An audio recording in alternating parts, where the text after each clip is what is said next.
Hey everyone, welcome to this complete beginner guide to Microsoft Word in 2026. In this video, I'll show you everything step by step, from opening the software to creating professional documents easily. First, open Microsoft Word. You can start a blank document or choose a template depending on your needs. Next, understand the interface. The ribbon at the top contains all tools like Home, Insert, Layout, and Review. Now start typing your text.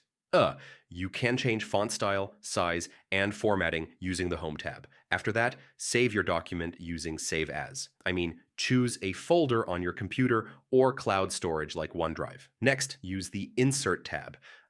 This allows you to add images, tables, shapes, and charts to make your document more professional.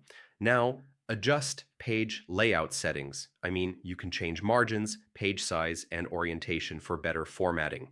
After that, use the Review tab. This helps you check spelling and grammar and improve writing quality. Finally, export your document as PDF or share it directly. This makes it easy to send professional files anywhere. So yeah, that's the complete Microsoft Word beginner tutorial for 2026. Follow each step carefully and you'll be able to create professional documents easily. And if this helped, don't forget to check out more beginner tutorials for quick guides. Hey everyone.